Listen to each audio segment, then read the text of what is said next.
Buongiorno a tutti. Allora, ho il piacere di presentarvi il professore Soffo. Allora, Giuseppe Soffo è attualmente professore di lingua e traduzione francese all'Università Ca' Foscari di Venezia, ma prima ha insegnato in diverse università tra Italia, Stati Uniti e Francia, dove ha anche conseguito il suo dottorato di ricerca. Ha inoltre tradotto opere letterarie che spaziano dal teatro, dalla narrativa alla poesia anche, di autori sia europei che americani e soprattutto dall'inglese all'italiano e viceversa, ma anche in francese. Questa sua esperienza di traduttore lo ha portato a pubblicare diversi saggi sulla traduzione e anche sulla nozione di riscrittura. Immagino che gli ausili informatici sempre più sofisticati e efficienti usati per la traduzione in questi ultimi anni l'abbiano indotto a riflettere sul loro impatto riguardo all'attività di traduzione. Il professore Soffo è difatti uno dei curatori di un recente libro in francese sulla traduzione umana et la traduzione automatica che abbiamo qua, la traduction automatique. Voilà. Pas l'écriture automatique. Exactement. Traduction humaine et traitement automatique des langues vers un nouveau consensus, ça c'est important. Est-ce que, point d'interrogation. Questa colettanea è il frutto, in effetti, di un convegno chiamato Tralogy, che è il connubio dalle parole inglese, translation e technology. Ci troviamo quindi oramai confrontati alla traduzione automatica e più esattamente alla traduzione automatica neurale, che chiamiamo adesso TAN. In inglese troviamo la sigla NMT per Neural Machine Translation e più generalmente ci siamo confrontati ovviamente all'intelligenza artificiale in generale. Chi si sta specializzando in lingue e ancora di più in traduzione non deve vedere questo progresso tecnologico come una minaccia, infatti si parlava, ma come uno strumento nuovo da saper usare nel modo migliore per ottenere delle traduzioni di qualità, con la cosiddetta attività di post-editing, ma anche di pre-editing. Si tratta di sapersi adattare come ce lo dimostrerà molto probabilmente Giuseppe Soffo. Grazie davvero. Sì. Spero che non ho travisato. No, assolutamente, assolutamente. Buongiorno, ringrazio intanto veramente Sonia, Fabio e Sara per l'invito, è veramente un piacere essere qua. E nella prima parte dell'intervento cercherò appunto di analizzare la lunga storia del rapporto tra traduzione e tecnologie digitali, dai primi tentativi di costruire dei sistemi di traduzione automatica all'evoluzione del linguaggio e della traduzione nell'era digitale che va anche al di là dell'utilizzo della traduzione automatica. A proposito, parlerò di traduzione automatica perché è il modo in cui ci riferiamo alla machine translation in italiano, ma c'è ben poco di automatico nella traduzione automatica, quindi forse qualcosa lo vedremo. Diciamo che se la traduzione e nella seconda parte invece parlerò di alcune esperienze di didattica della traduzione e di creazione attraverso la traduzione che abbiamo messo in atto in questi anni attraverso quello che sulla scorta di Emiliano Suchet definisco un approccio più indisciplinato che interdisciplinare, vedremo un po' perché. In generale, se la traduzione ha un rapporto profondo con le tecnologie digitali è soprattutto perché le questioni al centro della pratica e della teoria della traduzione hanno molto a che fare con quelle poste dalla ricerca sull'intelligenza artificiale e come dice Cohen, risolvere la traduzione automatica significa in ultima analisi risolvere il problema centrale dell'intelligenza artificiale. Anche Thierry Pobot diceva che sappiamo che la traduzione è uno dei sogni più antichi dell'intelligenza artificiale e non è un caso perché la posta in gioco è fondamentale per comprendere i processi cognitivi all'opera nella comunicazione, nella comprensione e più in generale nella facoltà del linguaggio in tutta la sua complessità. E è per questo motivo che fin dagli albori dell'informatica, ancora prima della nascita dei computer, dei ricercatori di diverse astrazioni si sono interessati a questo problema della traduzione automatica. Questo sogno vedremo che in qualche modo a volte si è rivelato un po' un incubo Diciamo che i primi tentativi di creare dei software di traduzione automatica risalgono alla seconda metà degli anni 40 e alla prima metà degli anni 50, tra l'altro ancora prima della nascita dell'intelligenza artificiale come disciplina.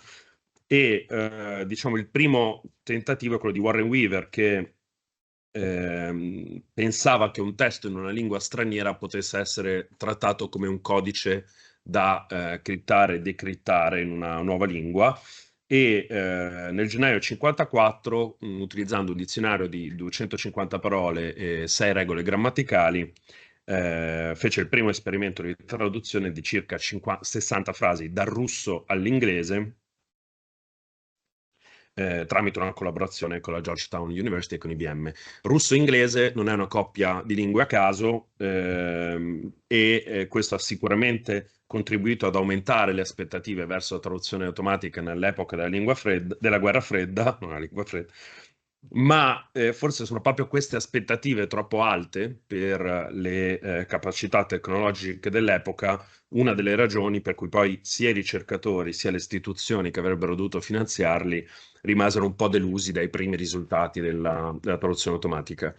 Negli anni 60 escono 2 rapporti, uno di un linguista, Yeshua Barilel, uno dell'ALPAC, che era un'istituzione del governo statunitense, che contribuiscono ad aumentare lo scetticismo e a ridurre i finanziamenti della ricerca in questo campo. Ma nel rapporto di Barilel, che è considerato una delle prime delle tante dichiarazioni di fallimento della traduzione automatica, Barilel diceva semplicemente che la traduzione completamente automatica di alta qualità non era un obiettivo ragionevole nel breve termine e che gli obiettivi ragionevoli erano o la traduzione completamente automatica di bassa qualità o la traduzione parzialmente automatica di alta qualità. Nonostante l'enorme evoluzione del settore negli ultimi 60 anni, non è tanto la situazione a essere cambiata quanto le nostre aspettative. Come dimostrano gli usi che facciamo oggi della traduzione automatica, ciò che chiediamo a questi strumenti in realtà è molto vicino a ciò che Barilel prevedeva negli anni 60. Per fare un breve excursus dei vari modi di trattare la traduzione automatica, fino agli anni 80 i sistemi di traduzione automatica erano in gran parte basati sulla combinazione di dizionari e regole grammaticali attraverso 3 approcci diversi: il direct approach, che era basato sull'analisi del testo mediante dizionari e regole grammaticali e su una sintesi del testo di arrivo prodotta con gli stessi mezzi; l'interlingual approach, che analizzava il testo di partenza per produrre una rappresentazione interlinguistica della sua forma, da cui poi veniva prodotto il testo d'arrivo; e il transfer approach, che produceva una rappresentazione del testo nella lingua di partenza, una rappresentazione del testo nella lingua d'arrivo, seguita dalla sintesi del testo di arrivo. Molto brevemente, per riassumere un po' gli approcci. Nel corso del tempo sono emersi molti strumenti e negli ultimi anni, in particolare dal 2016, assistiamo a quella che viene definita la svolta neurale, che ha portato all'implementazione dei modelli linguistici neurali nei sistemi di traduzione automatica, il sistema di deep learning della traduzione automatica neurale ha conquistato molto rapidamente il mercato e ha reso i risultati della traduzione automatica molto più fluidi, portando a una presenza senza precedenti della traduzione automatica nella vita di tutti i giorni e a una rivoluzione delle pratiche nel mondo professionale della traduzione.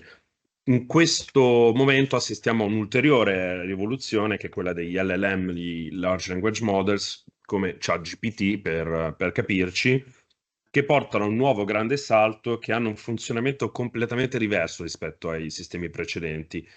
Anche qui banalizzo e semplifico molto, ma l'enorme differenza è che gli LLM come ChatGPT non sono stati addestrati per compiere il processo di traduzione, ma hanno sostanzialmente, si potrebbe dire, imparato da soli, attraverso tra l'altro un gioco di predizioni di parole mancanti in un testo, e hanno imparato da soli a svolgere compiti per i quali non erano stati programmati.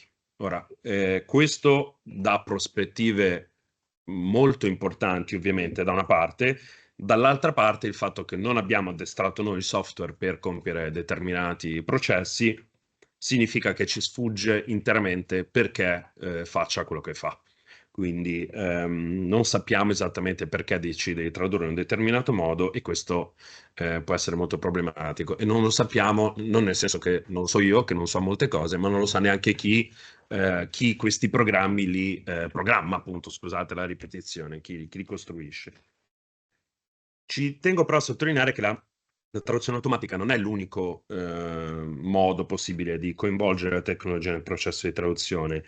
Le Digital Humanities, ad esempio, hanno offerto molti strumenti per la comprensione e la pratica della traduzione, in particolare grazie a strumenti per analisi testuale, e gli esperimenti in questo campo negli ultimi decenni sono stati in grado di rivelare la natura dei testi tradotti e il loro rapporto con i testi originali, soprattutto grazie all'incontro tra linguistica dei corpora e traduttologia. Finora l'introduzione degli strumenti di Digital Humanities è servita soprattutto a dimostrare su grandi insiemi di dati ipotesi che erano già state formulate dai traduttologi su insiemi molto limitati di testi, ma ci sono approcci della traduzione e della traduttologia che possiamo concepire ora grazie alle tecnologie digitali che prima non potevano essere immaginati. Nel delineare quali sono le piste che si stanno un po' aprendo, cercherò, come suggerisce Cronin, di resistere a quelli che lui chiama i pericoli gemelli della tentazione di vedere il presente digitale come prova di uno stato irrimediabilmente decaduto della traduzione e della tentazione altrettanto forte di vedere il presente digitale come un mondo di miracoli e meraviglie in cui tutto è possibile. E cercheremo di capire cosa potrebbe essere tradotto, da chi, perché e quali effetti questo avrà sulla nostra comprensione di ciò che è la traduzione. La trasformazione più importante della traduzione nell'era digitale è sicuramente la costante presenza e disponibilità per i non specialisti e sebbene molti specialisti della traduttologia tendano ancora a ignorare i risultati della traduzione automatica, milioni di persone la utilizzano ogni giorno per motivi molto diversi e talvolta cruciali legati anche alla loro vita quotidiana. Ricevere informazioni, comunicare con altre persone, con istituzioni, guardare un film, viaggiare, leggere un manuale di istruzioni, leggere un cartello lungo la strada, al punto che è difficile parlare di come comunichiamo senza parlare di come traduciamo, di come interagiamo con gli strumenti di traduzione digitale. Una delle principali innovazioni in questo campo è la vasta diffusione della collaborazione nella pratica della traduzione. Non è una novità in sé, i traduttori hanno spesso lavorato insieme, soprattutto nel campo della traduzione letteraria, ma gli strumenti offerti dal web, dalle Digital Humanities, hanno sicuramente reso più facile la collaborazione su progetti più ampi e con un numero molto più elevato di cotraduttori.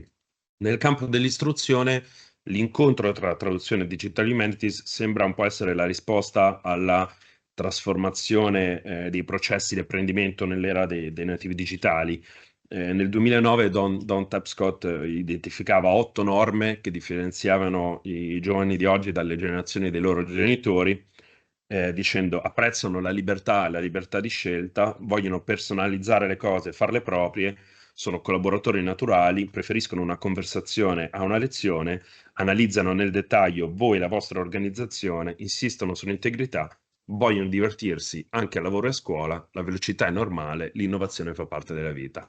Allora, se norme citate sono effettivamente caratteristiche dell'apprendimento di questa generazione, significa che oltre ad essere perfetti collaboratori siete potenzialmente anche grandi traduttori e sempre più esperienze di introduzione della collaborazione digitale nell'insegnamento e traduzione dimostrano quanto possa essere preziosa e quanto possa contribuire a creare un ambiente di apprendimento migliore e che incorpora l'apertura, la variabilità, l'interattività e la partecipazione che sono sostanzialmente la quintessenza dell'era digitale.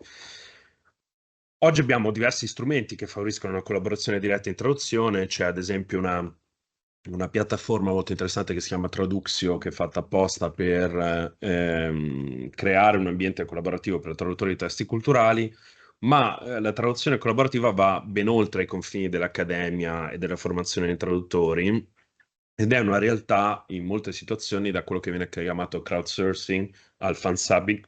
Fansubbing è semplicemente il sottotitolaggio che viene fatto dai fan di una serie, di un film prima che esca in italiano che è molto attivo, che hanno portato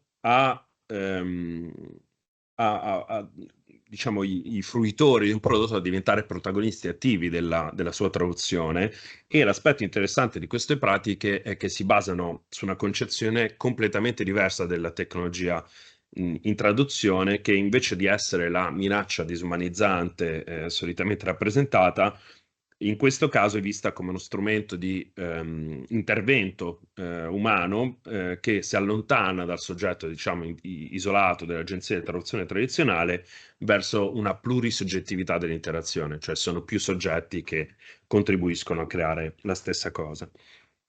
Poi, quando parliamo di collaborazione, non dobbiamo solo pensare a più traduttori che lavorano insieme, ma anche a una cooperazione tra più individui, più istituzioni, più organizzazioni, che permette di raggiungere scopi che non sarebbero stati raggiunti individualmente.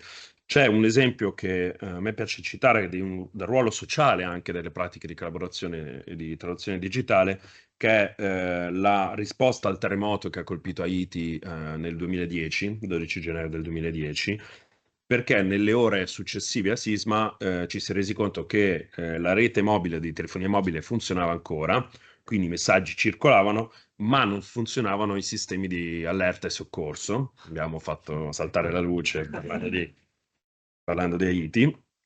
E è stato quindi progettato un sistema che si chiama Mission 4636 per trasmettere le emergenze e le informazioni sulle persone scomparse, che prevedeva la geolocalizzazione delle persone, la traduzione dei loro messaggi che erano scritti in creolo, che era una lingua che molti dei soccorritori non parlavano, e grazie alla collaborazione di diverse organizzazioni i messaggi venivano tradotti, geolocalizzati e trasmessi ai soccorritori, e il tempo che incorreva tra la ricezione del messaggio e la trasmissione di geolocalizzazione e traduzione era di circa 10 minuti. Questo ha permesso di salvare tantissime persone.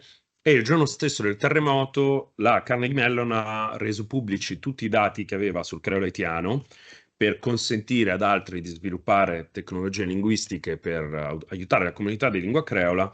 E il team di traduzione automatica di Microsoft ha utilizzato questi dati per sviluppare un sistema sperimentale di traduzione automatica dal creolo haitiano, che è stato reso disponibile gratuitamente al pubblico e è stato prodotto in 4 giorni, 17 ore e 31 minuti, dicono loro. Da creolo haitiano all'inglese. Esatto. No, all'inglese. Esatto.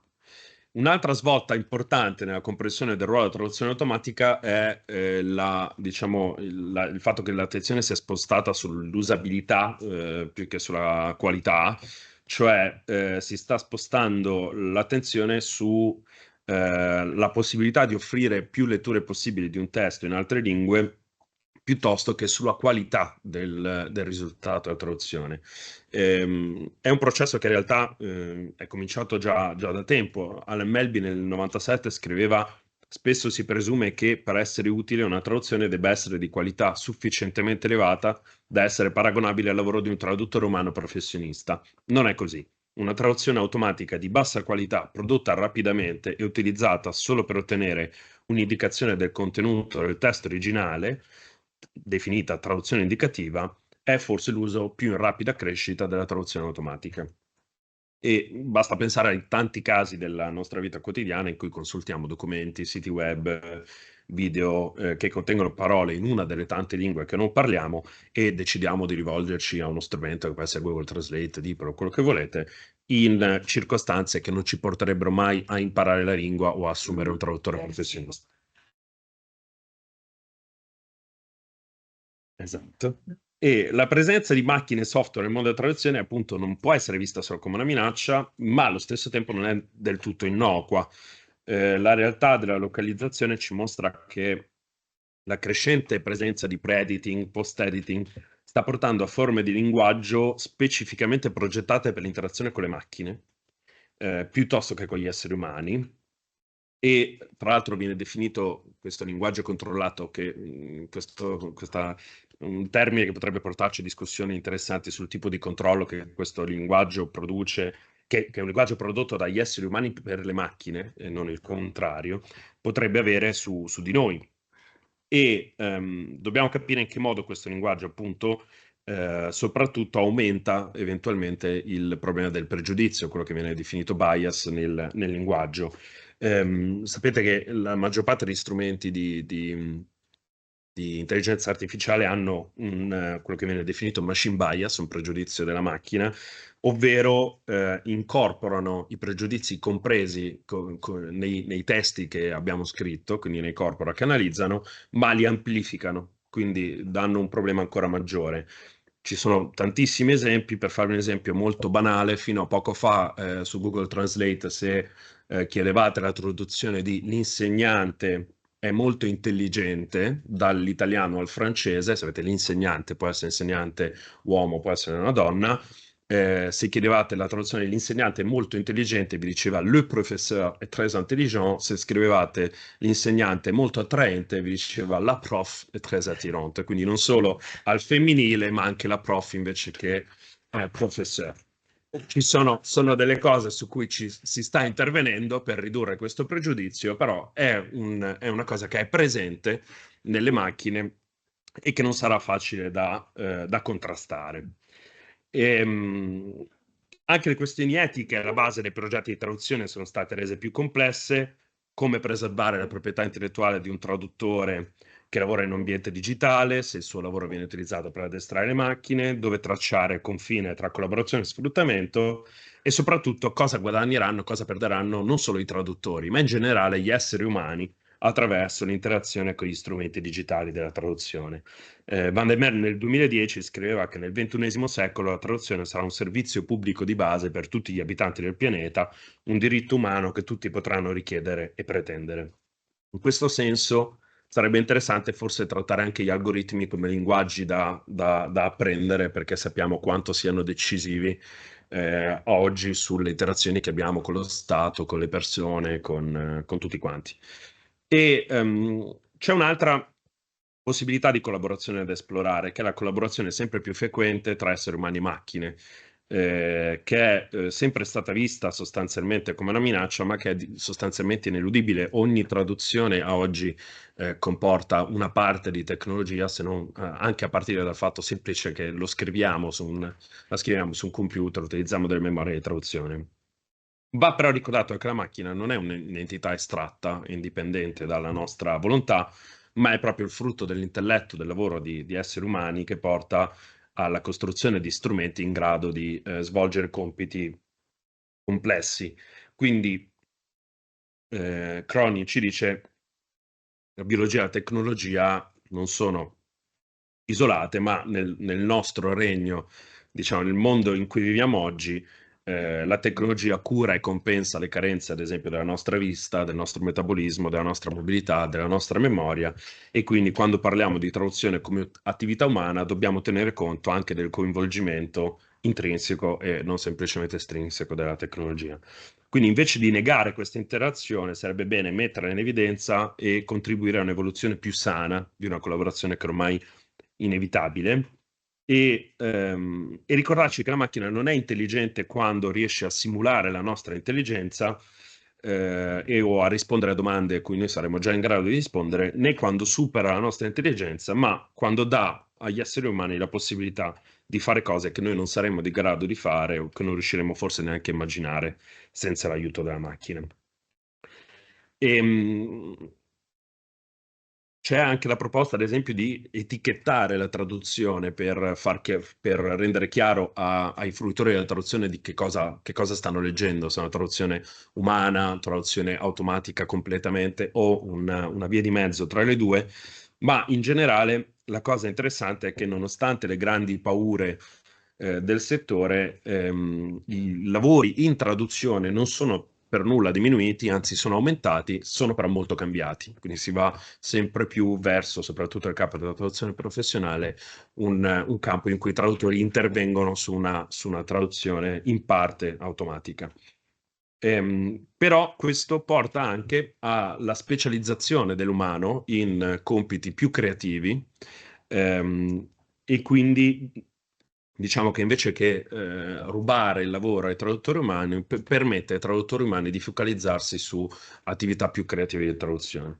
Sappiamo tra l'altro che il concetto di parità umana è stato un po' il fantasma della tecnologia in questo campo, ma ci scordiamo molto spesso che parità umana non significa perfezione, perché come non sono perfette le macchine, non siamo perfetti neanche noi. E nel 93 Kenneth Church e Edward Hovey si chiedevano quali potessero essere le buone applicazioni per la cattiva traduzione automatica e hanno identificato 6 criteri nelle conclusioni del loro articolo. Dovrebbe stabilire aspettative ragionevoli, dovrebbe aver senso dal punto di vista economico, dovrebbe essere attraente per gli utenti previsti, dovrebbe sfruttare i punti di forza della macchina e non competere con i punti di forza dell'uomo, dovrebbe essere chiaro agli utenti cosa il sistema può e non può fare e dovrebbe incoraggiare il settore a progredire verso un obiettivo ragionevole a lungo termine.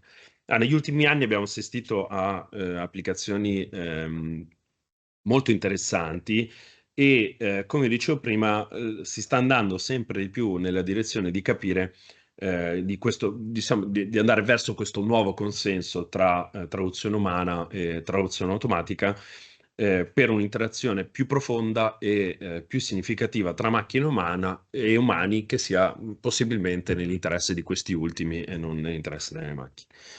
Nella seconda parte dell'intervento, appunto, come dicevo, vi parlerò un po' di alcune di queste applicazioni per la cattiva traduzione automatica, ovvero in particolare questa mostra d'arte contemporanea di cui vedete un'immagine che è nata dall'incontro tra traduzione e tecnologie digitali che abbiamo fatto l'anno scorso a Venezia.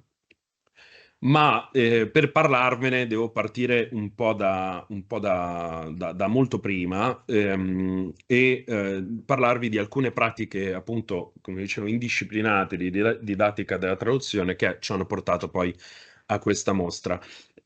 Cronin chiama la nostra epoca l'era della traduzione e il motivo per cui lo fa è che in realtà la maggior parte dei meccanismi di creazione, produzione, diffusione della conoscenza oggi si basa su meccanismi di traduzione che sono più o meno evidenti.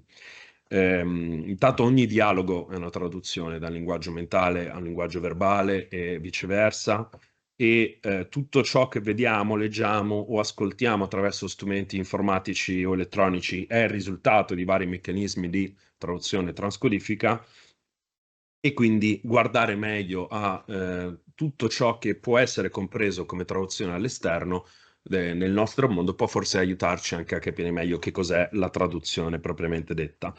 Questo è uno dei motivi per cui mi sono un po' reso conto negli ultimi anni che per parlare di traduzione uno dei modi migliori era proprio non parlare di traduzione in senso proprio e andare un po' al di fuori del contesto accademico per divagare un po', ma tornare poi alla traduzione. Diciamo che la prima volta che ho avuto questa sensazione è stata quando insegnavo a Urbino e avevo la fortuna di essere di fronte al Palazzo Ducale di Urbino e tra una lezione e l'altra avevo un buco di 2 ore e sono andato al Palazzo Ducale di Urbino e ho assistito al restauro di un'opera della Palabuffi di Giovanni Santi, che è il papà di Raffaello, che il Palazzo Ducale di Urbino aveva deciso di restaurare all'aperto, cioè diciamo, all'interno del museo, quindi chi visitava il Palazzo Ducale poteva vedere quello che stava succedendo. E ho avuto la fortuna di parlare col restauratore che era lì per spiegare quello che faceva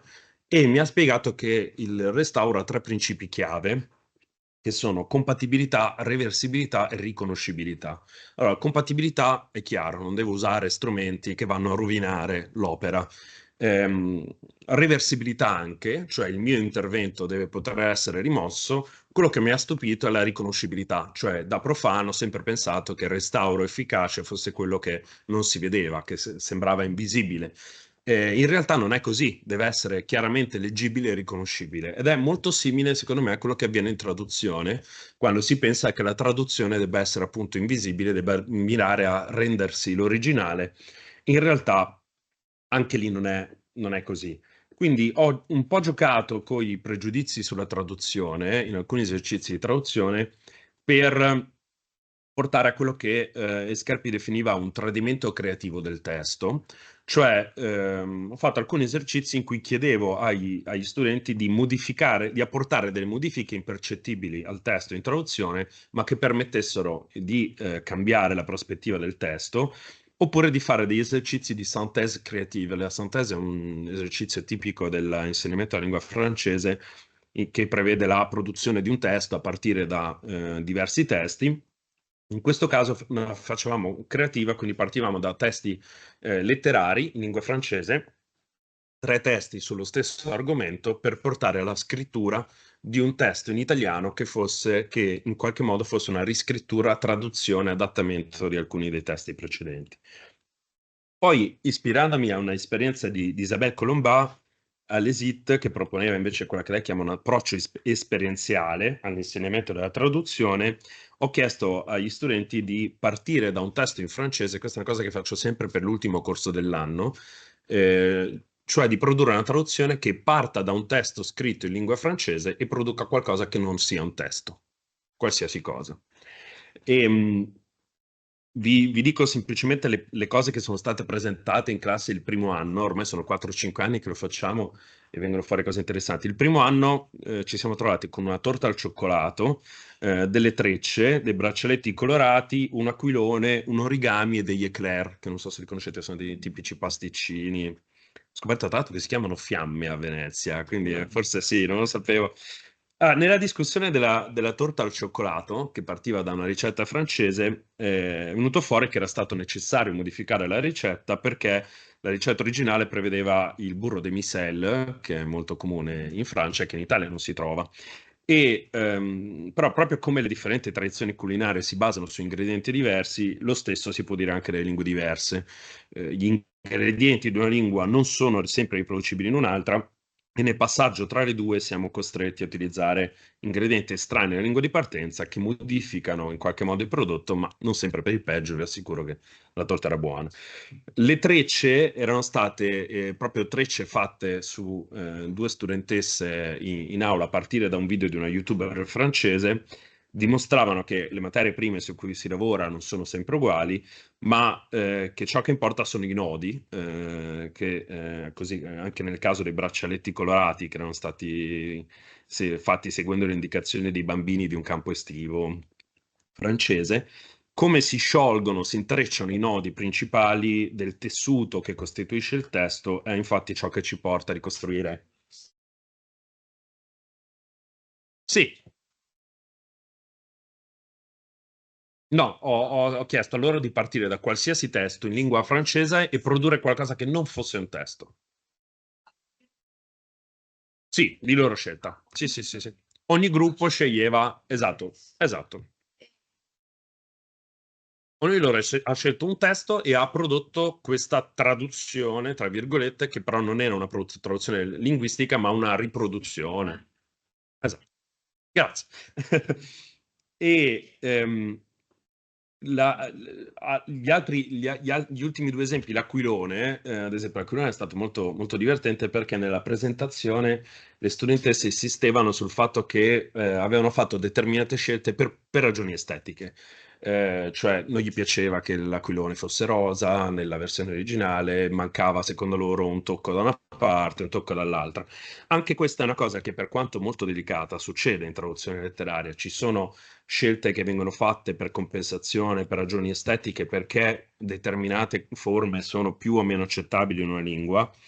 E soprattutto poi mancava un elemento che era il vento, perché in aula l'aquilone non poteva volare, quindi si sono presentate con un piccolo ventilatore, che è una scelta un po' artificiale, ma come anche lì, come vi dicevo, facciamo scelte spesso artificiali, un po' artificiose per compensare delle mancanze che nel testo d'arrivo non riusciamo a produrre.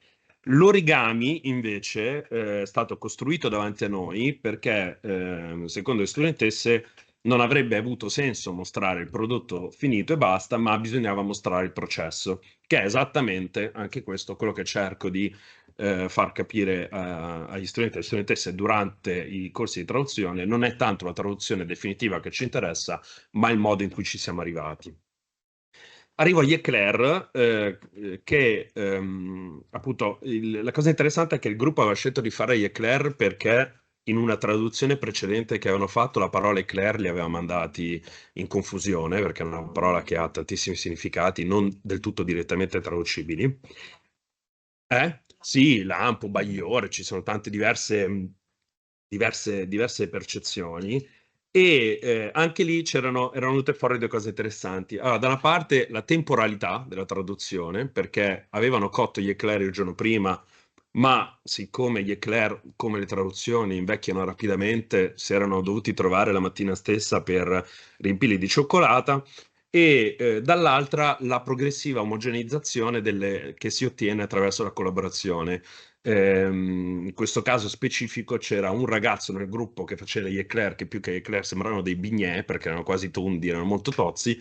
Mano a mano che i ragazzi lavoravano insieme si sono omogenizzati, un po' come succede in traduzione collaborativa quando si inizia da punti di vista completamente diversi e mano a mano si arriva insieme. Sostanzialmente l'esercizio aveva uno scopo nascosto, che ormai sarà evidente, che era quello di mostrare che sostanzialmente tutte le colpe che attribuiamo alla traduzione sono in realtà tipiche di ogni meccanismo di riproduzione, di interpretazione e di creazione, e che quindi vale la pena osare se ci porta a produrre qualcosa di buono, anche se non perfetto, così come gli eclair, che anche quelli vi assicuro erano buonissimi.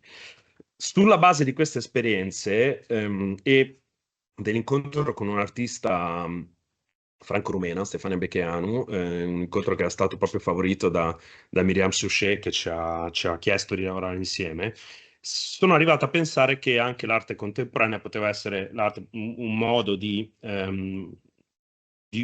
parlare di traduzione senza parlare di traduzione. Quindi vi mostro brevemente alcune delle cose che abbiamo prodotto per questa mostra che si chiamava Tradurre la città Venezia 2.023, che si basava appunto su l'incontro tra questo approccio esperienziale alla traduzione e la ricerca sulla città come luogo di traduzione, che è una cosa su cui ho lavorato negli ultimi anni, derivando dai lavori di Sherry Simon, che ha lavorato molto su questo in Canada, in particolare su Montreal, e poi estendendolo ad altre città.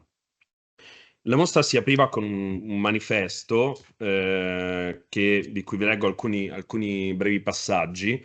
Venezia è una città tradotta, questa terra strappata al mare è uno dei migliori esempi di traduzione riuscita ad uno spazio molto poco fedele all'originale.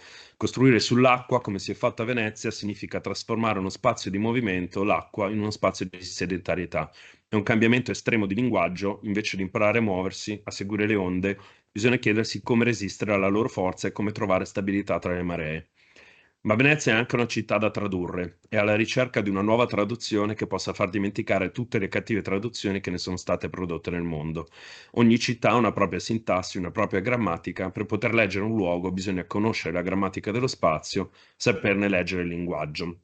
E va avanti così. E diciamo che era un po' l'inizio di questa percezione di traduzione della città come traduzione metaforica di uno spazio, e Venezia, oltre a essere il risultato di una traduzione, era mare, diventata terra, ha veramente bisogno di una traduzione perché così sta effettivamente esplodendo. E era anche un po' un'apertura a diverse opere che avevamo creato. Una era questo stand di cartoline che si chiamava Fernweh. Fernweh è una parola tedesca che significa nostalgia dell'altrove, sostanzialmente. Esatto, è sostanzialmente il contrario della mancanza di casa, del desiderio della nostalgia di casa. E sono foto scattate, non so se lo vedete bene, però sono foto scattate in una città che è quella che vedete nella didascalia, ma che vi rimandano chiaramente a un altro posto. Quindi quella è una foto scattata a Genova, ma una Tour Eiffel con scritta di fianco Maria Techiero, una foto scattata a Venezia che però dice Berlin, una foto scattata a Parigi in cui però c'è un Venezia che è il cognome su un campanello. Diciamo che l'idea è che tradurre una città significa anche prendere quella città, portarsela altrove, portarsela un po' negli spazi che abitiamo.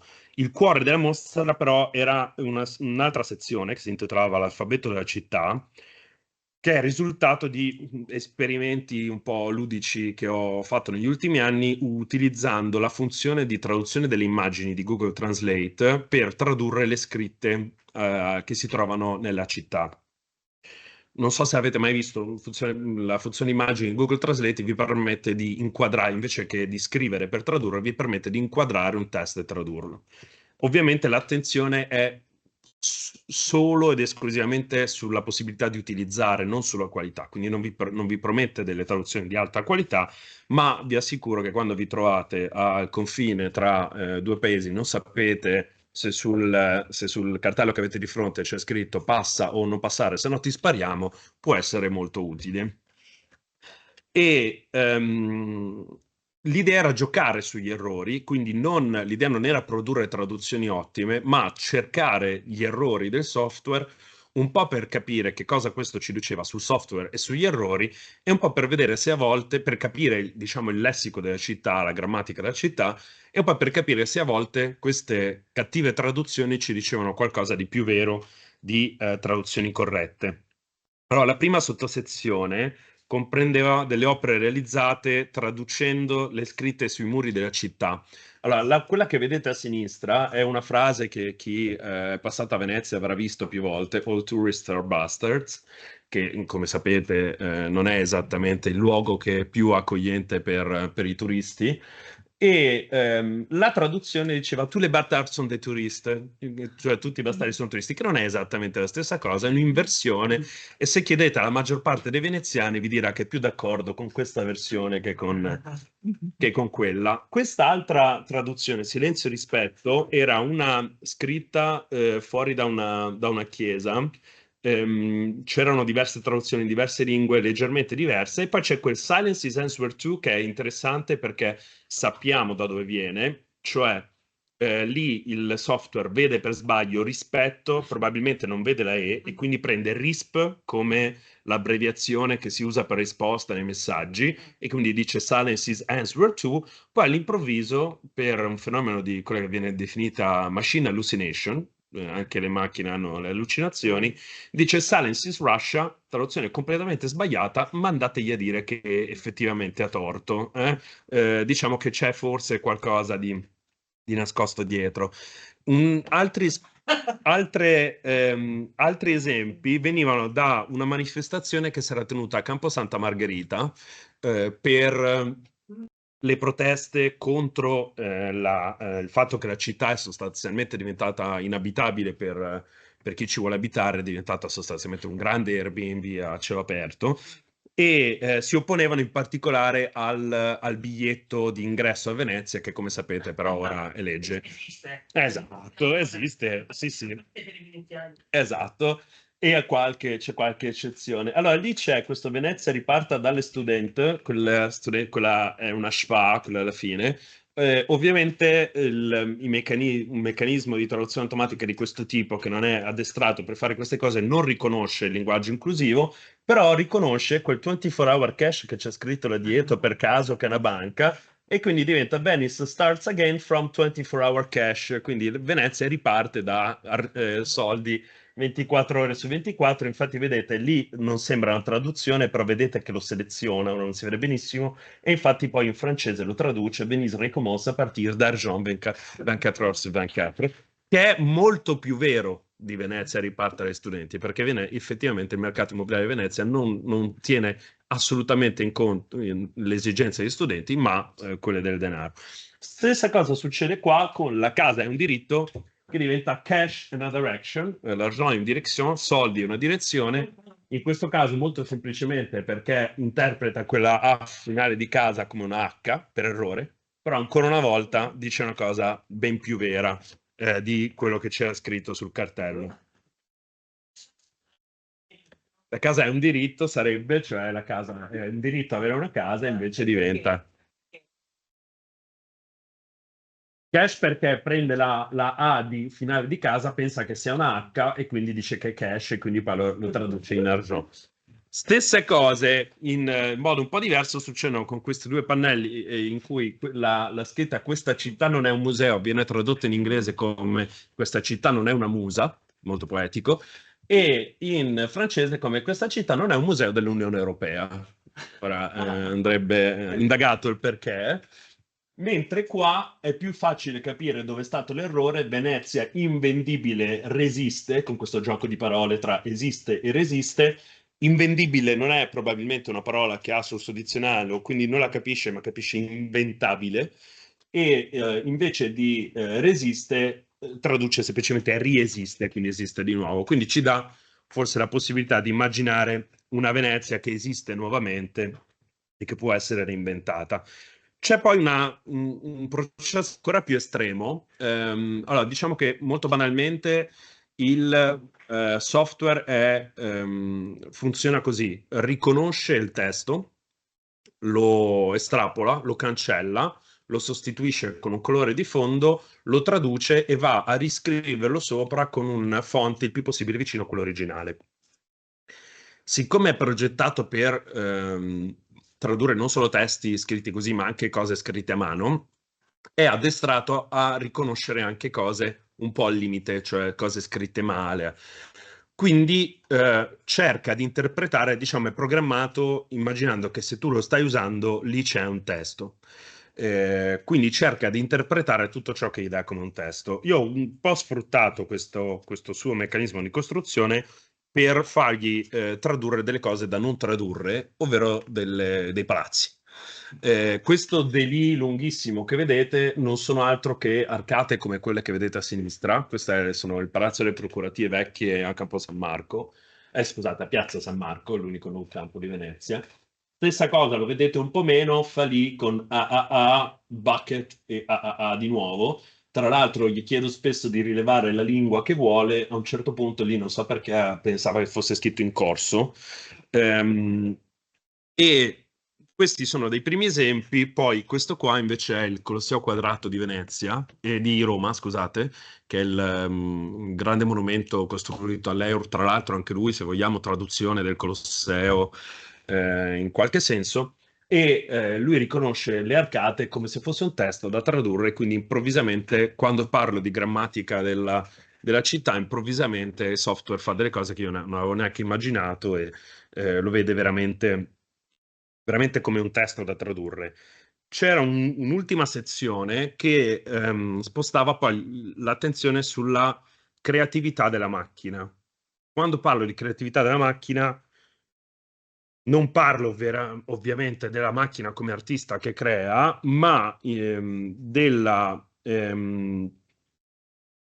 prodotto dell'incontro tra i dati che vengono generati dagli esseri umani e raccolti dalla macchina, lo sguardo di chi ci vede qualcosa di creativo dentro e suggerisce attraverso la lente della traduzione, in questo caso, di leggerci qualcosa di creativo. A questo proposito c'è molto spesso quando si parla di intelligenza artificiale, appunto si pensa a un qualcosa di pensante. Vi segnalo che il nome intelligenza artificiale è stato scelto poi negli anni 50 semplicemente come pura mossa di marketing, perché era più facile finanziare qualcosa che ti faceva pensare che i computer potessero effettivamente avere un'intelligenza, e c'è chi ha proposto ora una definizione diversa che è Systematic Approaches to Learning Algorithms and Machine Inferences, e l'unico motivo per cui l'ha proposto è che l'algoritmo diventa salami.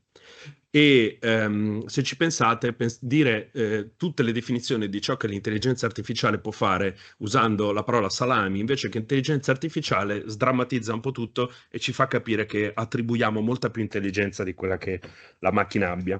Allora, per questa seconda, diciamo, l'idea era cercare di dare meno dati possibili alla macchina e vedere che cosa produceva su questo concetto di traduzione di Venezia. La prima cosa che avevo fatto era un dialogo con ChatGPT in cui chiedevo come possiamo tradurre Venezia, e ChatGPT dava piste veramente molto più interessanti di quelle che vengono ora attuate a Venezia, tipo trasformare la città in un laboratorio urbano in cui si sperimentano idee, tecnologie e soluzioni innovative per risolvere problemi come l'inquinamento, la congestione del traffico, la scarsità di risorse, o tradurre una città come un organismo vivente in cui edifici, strade, persone, natura coesistono e interagiscono come le cellule, gli organi e i tessuti di un organismo biologico. A un certo punto diceva potremmo vedere Venezia come un modello di città sostenibile, un centro di innovazione, un centro di eccellenza culturale, un modello di mobilità sostenibile, un esempio di turismo responsabile e sostenibile. Sono tutte cose che Venezia in realtà non è, ma che effettivamente sembrerebbero delle strade interessanti da seguire. La seconda parte di questa sezione era basata su diciamo, opere prodotte attraverso i software text to image. Non so se li conoscete, sono software come Midjourney, DALL-E, praticamente sono software a cui tu dai una frase, un testo scritto, e in base a questo testo scritto il software produce delle immagini. E c'è tutto un discorso, c'è tutta una querela in atto in questo momento tra gli artisti e quelli che si definiscono artisti di intelligenza artificiale, per due motivi. Uno, perché gli artisti dicono: voi non siete artisti, voi state scrivendo un testo in una macchina che vi produce una cosa, e soprattutto quella macchina produce una cosa a produrre da quello che facciamo noi. Cioè il modo in cui questi software creano delle immagini è andare a prendere ciò che esiste su internet e utilizzarlo per creare qualcosa. In questo caso il progetto era esattamente l'opposto. L'idea non era creare qualcosa che potessi rivendicare come mio, ma vedere a comandi semplici come reagiva il software. Quindi il primo caso è questa è una cosa alta circa 2 metri, a cui avevo chiesto semplicemente Imagine Translation. Il comando di Midjourney chiave è Imagine, quindi gli chiedi di immaginare qualcosa, quindi ho detto immagina la traduzione.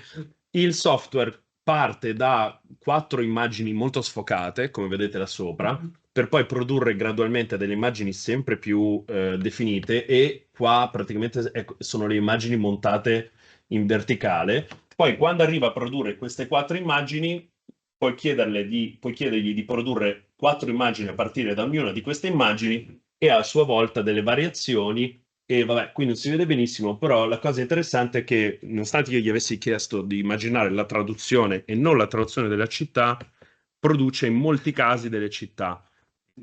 Andrebbe capito se lo fa perché ha in qualche modo accesso al fatto che io sto lavorando su quelle cose attraverso accesso al mio computer, ai miei dati, o accesso a cose che ho pubblicato online, articoli scientifici sulla traduzione città. Non lo so. L'altra cosa è che lì ne manca una, come vedete, perché erano finiti i crediti per utilizzarlo in maniera gratuita, e siccome il fatto che utilizziamo in maniera gratuita o meno è molto decisiva sulle cose che noi possiamo fare tramite gli strumenti informatici, mi sembrava interessante lasciare quel vuoto là. L'ultima cosa erano delle immagini sempre sviluppate tramite questi software text to image, a cui invece chiedevo di tradurre Venezia, o di tradurre Venezia nella città che sarà nel futuro. E lì vedete solo due degli esempi. Quello di sinistra, in cui sostanzialmente Venezia diventa un souvenir da appoggiare sul comodino.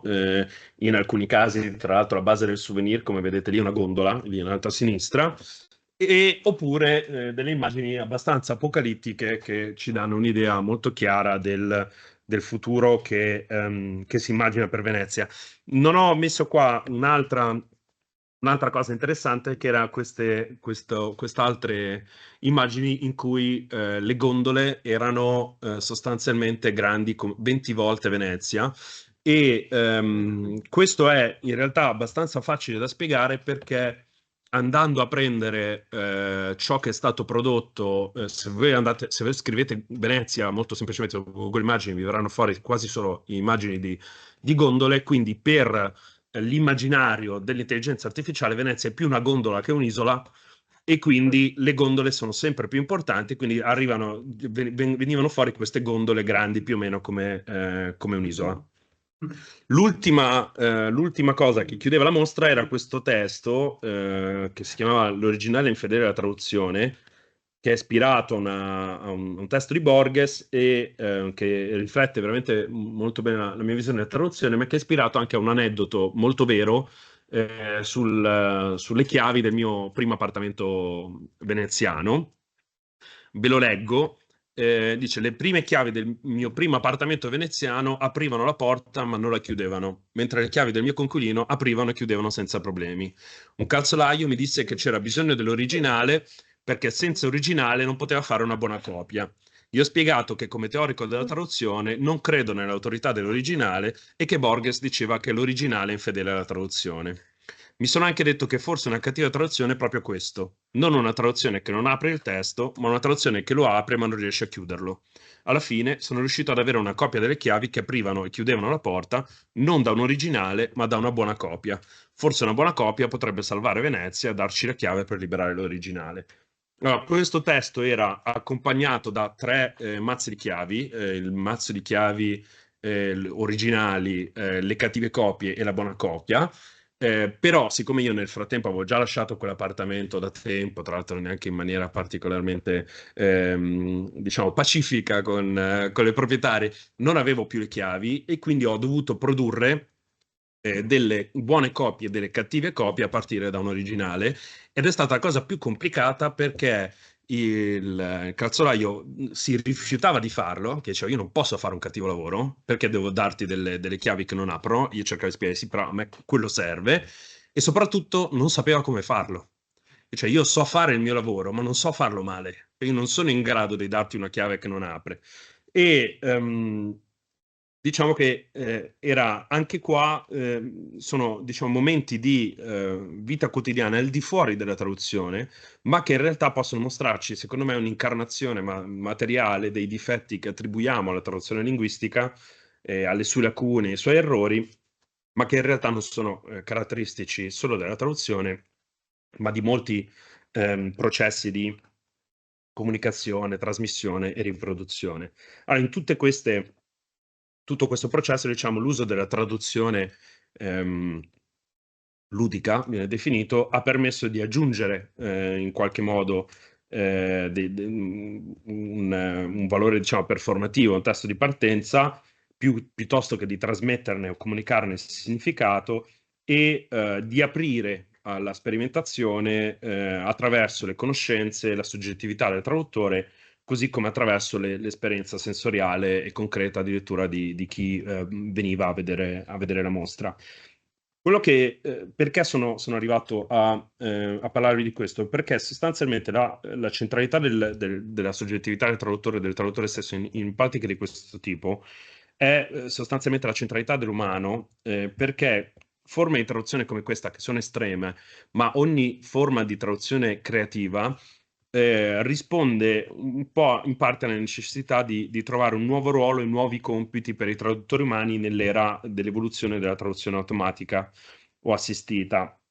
Perché se è chiaro ormai che gli esseri umani verranno sempre più sostituiti per compiti di traduzione banali, tra virgolette, questo molto più difficilmente avverrà per la traduzione creativa, per la traduzione ludica, per la quale è sempre richiesto uno sforzo che va al di là di ciò a cui la traduzione automatica può rispondere, e perché la soluzione al problema presentato da questo lavoro deve essere cercata in modo creativo, al di là di glossari bilingue, al di là di dizionari, al di là di traduttori automatici, al di là di tutto ciò che possiamo insegnare a un sistema di apprendimento di deep learning, e tutto ciò che il sistema di deep learning può imparare da solo. In questo modo, diciamo che questo gioco con la lingua, con gli strumenti digitali di traduzione, che ha implicato in molti passaggi gli studenti, tra l'altro non ne ho parlato direttamente, ma anche a questa mostra hanno partecipato attivamente gli studenti con diverse opere create da loro, può portare a una riflessione profonda sulle lingue, sulle nostre interazioni con le lingue, sul rapporto, in questo caso anche con gli spazi che abitiamo, e che poi in qualche modo, anche se utilizza strumenti digitali, può essere paradossalmente un modo per sfuggire al controllo delle tecnologie digitali, sulla traduzione per riportare l'umano al centro della pratica della traduzione.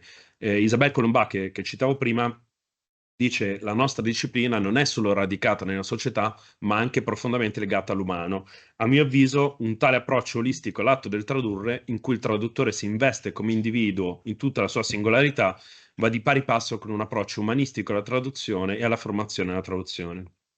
Invece di cedere al controllo degli strumenti digitali sulla traduzione, giocare con questi stessi strumenti in modi inaspettati, inattesi, può assegnare una nuova centralità allo sguardo del traduttore e può trasformarsi in un percorso appunto fruttuoso per un approccio umanistico sia alla pratica della traduzione che alla formazione della traduzione, aiutandoci così in questo modo a trovare nuove e più gioiose forme per applicare la creatività umana al processo della traduzione e alla sua comprensione, anche attraverso gli strumenti digitali, che però non vengono più in questo caso visti come una minaccia, ma come degli strumenti, insomma, di estensione dei nostri corpi, delle nostre percezioni. Grazie. Grazie davvero a voi di avermi ospitato, di darmi questo spazio di libertà un po' indisciplinata in cui presentare cose un po' meno, appunto, disciplinari. Anche grazie per averci mostrato che ecco, non andiamo verso la banalizzazione, ma Sì. possiamo anche Sì, scappare. si può. Quella. Grazie ancora.